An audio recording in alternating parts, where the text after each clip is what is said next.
फिर से स्वागत है अलका टुडे न्यूज़ में। मैं हूं आपके साथ गोविंद। एमपी के इलेक्शन को लेकर पीएम मोदी ने एक बहुत बड़ी सौगात दे दी है। वहां के लोग, जनता जितना पसंद करते हुए नजर आ रहे हैं, उसमें सबसे बड़ी बात है कि हजारों करोड़ों की सौगात मिलना सबसे बड़ी बात है। अब देखते हैं कि इसका क्या फ़र्क पड़ता है 24 के इलेक्शन में भी और आने वाले विधानसभा चुनाव में भी।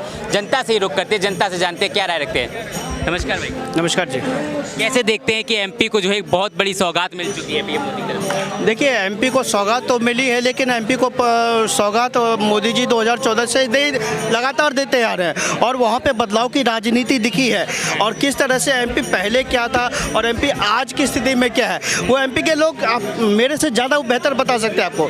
वहाँ पे चाहे हर चीज़ महंगाई दर कम है, विकास की योजनाएँ वहाँ ज़्यादा है, रोजगार की अच्छी व्यवस्था है, चाहे गैस के दाम ले लीजिए, किसी भी चीज़ के। और मामा ने वहाँ बहुत अच्छा काम किया है, चाहे बहनों का। केजरीवाल भी गए थे फ्री की रेवड़ियां बांटने एमपी में और लोग उनको भी पसंद कर रहे थे। देखिए, केजरीवाल जी फ्री की रेवड़ियां बांटने तो वहाँ चले गए साहब। दिल्ली में जो बंटाधार हो रहा है, दिल्ली को संभाल लीजिए। पंजाब की जो सुरक्षा व्यवस्था इतनी डेंजर हो रही है, खस्ता हाल है। आप ड्राइवर साहब को साथ में ले जाते हैं, भगवंत मान साहब को, ड्राइवर साहब को तो कम से कम पंजाब में छोड़िए। अरे आपके साथ संजय जी जा रहे हैं, आपके साथ चड्ढा साहब जा रहे हैं, कम से कम भगवंत मान आप अपने ड्राइवर को तो बदलिए, ड्राइवर साहब को वहाँ छोड़िए। पंजाब को तो देखिए, पंजाब की तो सुन लीजिए, पंजाब की जनता के ऊपर तो तरस खाइए। पंजाब को बख्श दीजिए, दिल्ली को बख्श दीजिए। देखिए, वो फ्री की रेवड़ी बांटने का काम करते हैं। फ्री की रेवड़ी से कुछ नहीं होने वाला। दिल्ली की जनता, देश की जनता, एमपी की जनता, छत्तीसगढ़ की जनता और गुजरात की जनता ने तो लात मार दिया है।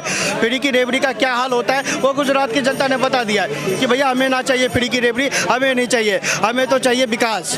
लोग विकास के ऊपर बात करते हैं। अगर आपके पास रोजगार है, आपके पास सुविधा है, आपके पास साधन है, तो आप अपने परिवार का जिम्मा खुद ब खुद उठा सकते हैं। लेकिन गठबंधन भी तैयार है, देखिए रैलियां कर रहा है, लगातार चल रही हैं। क्या लगता है कि तोड़ दे पाएगा मोदी को, टक्कर दे? देखिए, गठबंधन आप कह रहे हैं तैयार है, ये गठबंधन नहीं कह रहा है तैयार है।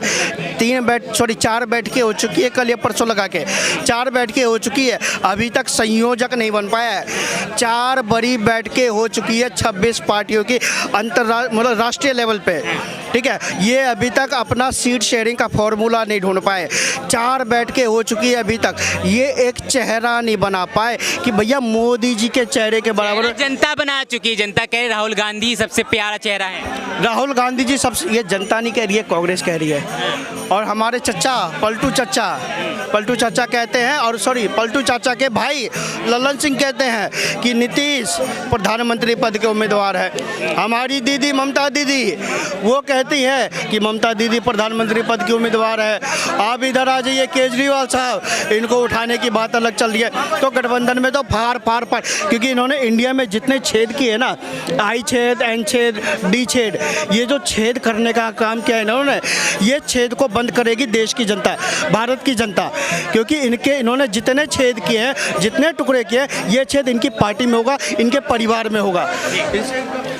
मैं तो एक अपनी विनम्र विनती आपके माध्यम से यहाँ लेकर आया हूँ, क्योंकि मीडिया चौथा स्तंभ है और इसकी आवाज़ दूर दूर तक जाती है। तो मैं आपके माध्यम से ये निवेदन करना चाह रहा हूँ, भारत सरकार से निवेदन करना चाह रहा हूँ कि इंडिया में जितने भी प्रकार के कुत्ते हैं, इंडिया में जितने भी प्रकार के कुत्ते हैं, खुजली वाले कुत्ते हैं, बिना खुजली वाले कुत्ते हैं, दाढ़ी वाले कुत्ते हैं, बिना दाढ़ी वाले कुत्ते हैं, कुत्तियाँ हैं, इनका तुरंत से तुरंत डिटेंशन सेंटर कहना क्या चाह रहे हो? इनको जमा किया जाए। कहना क्या चाह रहे हो? क्योंकि इनसे जनमानस को खतरा है। ये अगर कुत्ते जनमानस राह चलते को काट लें तो उनको रेबीज हो जाता है। रेबीज होने से उनका मृत्यु होने का खतरा बढ़ जाता है, वायरस फैल जाता है। तो मेरी भारत सरकार से अपील है कि इंडिया में जितने भी कुत्ते हैं उन सबको तुरंत से तुरंत डिटेंशन सेंटर में भेजा जाए। क्या कहेंगे? एमपी के चुनाव को जो है सौगात मिल चुकी है पीएम मोदी की तरफ से, लेकिन जो है गठबंधन सरकार जो बनने वाली है वो भी कह रही है कि जो हम भी जाएंगे सौगात देने। देखो, बीजेपी को जो चीज़ है वो पब्लिक ने देख रखी है, जैसे डायरेक्ट बेनिफिट हुए। पहले प्रधानमंत्री यूँ कहे तो 1 रुपया जाता तो 20 पैसा पब्लिक में पहुँचता है। अब का प्रधानमंत्री यूँ ना कहे तो स्टैंड गैस उज्ज्वला को लाभ मिलो है कि नहीं, स्टैंड आवास मिले कि नहीं, इतने किसान ने खाते में 2000 आए कि नहीं। जो सुविधा है वो सीधी पहुँचे पब्लिक के पास, कोई कटमनी ना ले, तू बंगाली तरह कोई कटमनी ना ले, तू कोई नौकरी के लिए पैसा जाता रहते, जगह ना लिखवाओ, तू ऐसे ही गठबंधन के चोर लिखवावत लिखवावत काई।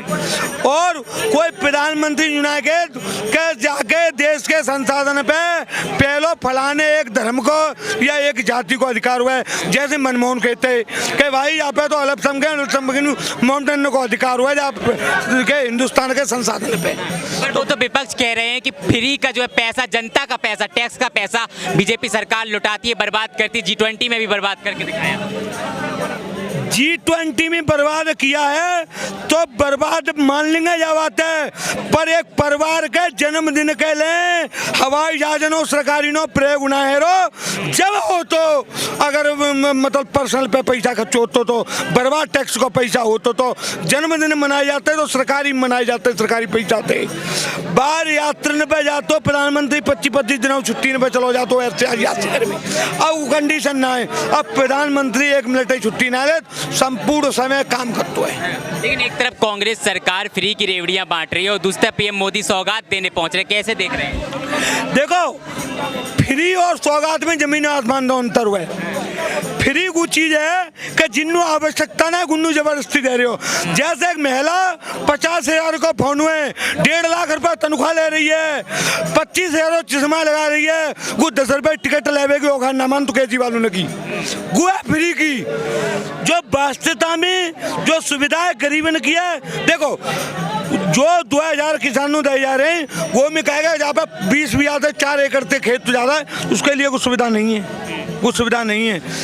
जो जी जहाँ में गैस फ्री भाई है वो में टारगेट रखो गया होगा जाके पास में जे चीज़ें तो ना है। ऐसी जो जी आपको आयुष्मान भारत तो कार्ड बनने होगा है वहाँ में मोटरसाइकिल आदमी पे है यहाँ पे 1 लाख को कोई ज़मीन है कजू है तो वहाँ में ज़मीन में गुना मिलती आयुष्मान कार्ड ना मिलती तो गुए कोने आवश्यकता वहन के लिए सुविधा है। और केजरीवाल तो लॉलीपॉप रहकर दिल्ली की इतनी हालत खराब कर दे रहा हाईवे भाई पीढ़ी गाली देंगी। यहाँ एजुकेशन की हालत खराब हो गई है कि का बच्चा को इंटरव्यू करवा दो जो BA इंटर बारे में इतना जाने 70% 80% तक करिए वो हम गार्ड वो टेस्ट पास ना कर सकते। ये बात मोदी जी को कितना पसंद करते हैं? 100 में 200%। 200%। आप कितना पसंद करते हैं? 200% करते हैं, लेकिन सिर्फ ओनली फॉर मोदी जी से। अच्छा, ओनली फॉर मोदी जी से। उसके बाद से इस देश में मोदी जी के बाद से कोई नेता नहीं है कि इस देश का जो है बागीडोर अच्छा से नहीं। रुकिए 1 मिनट, मैं कह रहा हूँ उस बात को सुनिए सर, सुनिए। मोदी जी जो हैं वो देश का जो है कर्णधार है और देश के प्रति उनका लगाव है, लेकिन उनके बाद से जो भी नेता हैं वो देश के प्रति उतना वफादार नहीं है जितना कि मोदी जी हैं। मैं सिर्फ ओनली फॉर मोदी जी का फ्रेंड हूँ और मोदी जी से मैं प्रेम करता हूँ। कहाँ से आए हो भैया? जी क्या है मतलब कहाँ से आए हो? इंदौर से, मध्य प्रदेश। MP से। MP मोदी जी पहुँच गए, क्या कहोगे? पहुंच गए, अच्छी बात मिल रही है। जी सौगातें तो मिलनी चाहिए ना। सौगातें तो क्या है कि हर कोई चाहता है जी, वो तो हर चुनाव में जाता है, हर चुनाव में सौगात मिलती है। और केजरीवाल भी गए थे फ्री की रेवड़ियां बांटने, 7 रेवड़ियां, देखिए कोई मतलब नहीं है केजरीवाल का वहाँ कोई सेंस ही नहीं रहने का। वो दिल्ली में रह ले वही बड़ी बात है। अभी तो दिल्ली में भी जाने वाले हैं वो 100%। फ्री में देखिए, फ्री में अगर देना हो कोई भी सरकार की मैं बात कर रहा हूँ, कोई भी सरकार हिंदुस्तान की आनी है तो 3 ही चीज़ देना चाहिए पब्लिक को: सड़क, शिक्षा और स्वास्थ्य।